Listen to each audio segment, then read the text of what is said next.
नमस्ते, स्वागत है आपका स्मार्ट खेड़ा में। एवरेज कॉन्सेप्ट बिल्डिंग सीरीज का ये फिफ्थ पार्ट है जिसमें हम डिस्कस करेंगे पार्ट्स डिक्रीज का कॉन्सेप्ट। यहाँ पर हमें एक डिस्ट्रीब्यूशन दिया हुआ है जिसका एवरेज डिस्ट्रीब्यूशन है ये और एवरेज है 7। यहाँ पर हम देख सकते हैं किस तरीके से ये -5 की डेविएशन +5 की डेविएशन से बैलेंस हो रखी है और नेट डेविएशन हो जाता है 0। अगर हम किसी ऐसे पार्ट को यहाँ से डिक्रीज कर देते हैं जो एवरेज के बराबर है तो एवरेज पर कोई असर नहीं पड़ेगा क्योंकि डेविएशन पर कोई असर नहीं पड़ता। अगर हम एक और पार्ट को डिक्रीज कर देते हैं जैसे कि ई को, तो ई और एफ के जाने से एवरेज पर कोई असर नहीं पड़ेगा, ना ही नेट डेविएशन पर कोई चेंज होगा। इसका मतलब अगर पार्ट एवरेज के बराबर है तो उसके हटने से एवरेज पर कोई असर नहीं पड़ता। अगर पार्ट एवरेज के बराबर ना हो, जैसे कि यहाँ पर एक डिस्ट्रीब्यूशन है जिसका एवरेज है 8, ये एवरेज डिस्ट्रीब्यूशन, अगर एफ एवरेज के बराबर होता और हम एफ को हटा दें, अगर एफ एवरेज के बराबर होता तो एवरेज पर कोई असर नहीं पड़ता, लेकिन एफ अपने साथ ये पॉजिटिव डेविएशन कैरी कर रहा था जो नेगेटिव डेविएशन से बैलेंस हो रखी थी। अब एफ के हटने के बाद ये नेगेटिव डेविएशन बैलेंस नहीं होगी, तो इस नेगेटिव डेविएशन को बाकी बचे हुए पार्ट्स में हम बराबर डिस्ट्रीब्यूट कर देंगे। -5 को 5 पार्ट्स में डिस्ट्रीब्यूट करेंगे तो -1 का चेंज आ जाएगा। इसका मतलब नया जो एवरेज होगा वो होगा 7। बाकी 5 पार्ट्स का ABCDE का जो एवरेज होगा वो होगा 7। यहाँ पर हम देख सकते हैं एफ को हटाने के बाद हमारा ये डिस्ट्रीब्यूशन होगा जिसका एवरेज है 7। अगर हम यहाँ पर से ई को भी हटा देते हैं, अगर ई एवरेज के बराबर होता तो एवरेज पर कोई असर नहीं पड़ता, लेकिन ई अपने साथ ये -6 की डेविएशन कैरी करता है जो +6 की डेविएशन से बैलेंस हो रखी है अब तक।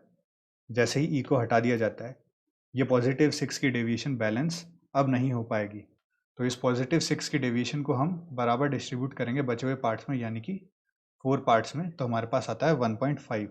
इसका मतलब एवरेज में 1.5 का चेंज हो जाएगा और नया जो एवरेज होगा 4 पार्ट्स का वो हो जाएगा ABCD का 8.5। इसी पे बेस्ड हम एक क्वेश्चन करके देखते हैं। The average amount of money in 5 bags ABCD and E is ₹9।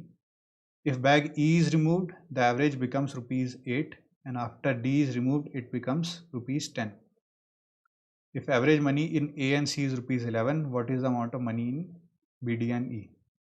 हमें किसी भी बैग का कंटेंट नहीं दिया हुआ कि उसमें कितना मनी है, लेकिन हमें जो इन्फॉर्मेशन दी हुई है उसको यूज़ करके हम जो जो कैलकुलेट कर सकते हैं वो करते हैं। यहाँ पर हमें कहा गया है 5 बैग्स का एवरेज मनी है 9, जो हमने प्लॉट कर दिया। हमें कहा गया है कि ई को अगर हटा दिया जाए तो एवरेज 9 से 8 बन जाता है।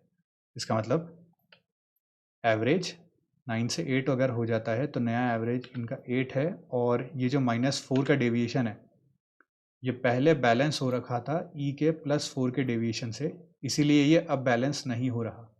यहाँ से ई की वैल्यू हमें पता लग जाती है 9 + 4 13। हम देख सकते हैं ई के जाने के बाद ये +4 का जो डेविएशन है वो एक -4 का डेविएशन छोड़ के जाएगा जो बैलेंस नहीं होगा, इसलिए उसको डिस्ट्रीब्यूट कर दिया जाएगा। तो ई की वैल्यू हमारे पास आ जाती है 13।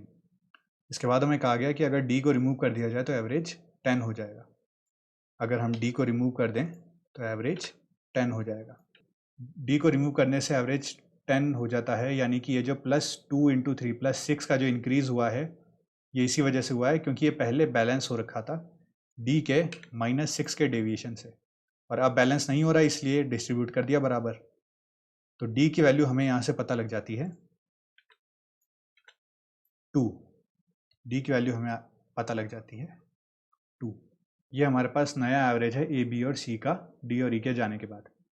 उसके बाद हमें कहा गया है कि average money in A and C is ₹11। इसका मतलब ए और सी का जो एवरेज मनी है वो हो गया 11, और क्योंकि इस एवरेज के कंपैरिजन में +2 का डेविएशन है, इसका मतलब बी में -2 का डेविएशन होगा, तब जाके ये दोनों बैलेंस होंगे। यहाँ से हमको बी की वैल्यू पता लग जाती है 8।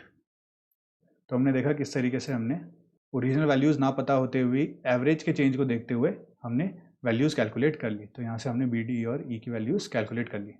ऐसा भी हो सकता है कि एक की जगह 2 या 2 से ज़्यादा पार्ट्स को हटाया जाए, जैसे कि यहाँ पर अगर हम डी और ई को हटाते हैं, एवरेज के बराबर होता तो कोई असर नहीं पड़ता, लेकिन अगर डी और ई को हटाने के बाद एवरेज में +2 का इंक्रीज़ हो जाता है। इसका मतलब जैसे कि हमने देखा ये +6 का जो डेविएशन चेंज हुआ है ये एक -6 के डेविएशन चेंज से बैलेंस हो रखा था, तब जाके नेट डेविएशन जो था वो 0 था। लेकिन क्योंकि अब ये बैलेंस नहीं हो रहा इसलिए इसको डिस्ट्रीब्यूट किया गया है, यानी डी और ई का जो एवरेज होगा वो यहाँ से हमको पता लग जाएगा 5। अगर 2 की जगह 4 पार्ट्स को हटा दिया जाए, जैसे यहाँ पर सी डी और ई एफ को हटा देते हैं, और इनके जाने के बाद हमें पता है कि एवरेज जो है बाकी 2 पार्ट्स का वो हो जाता है 4। इसका मतलब ये जो -4 इंटू 2 -8 का डेविएशन आया है, ये पहले +8 के डेविएशन से बैलेंस हो रखा था, जिसको अगर 4 पार्ट्स में डिवाइड किया जाए तो ये +2 का होगा। तो इनका जो एवरेज होगा वो हो जाएगा 10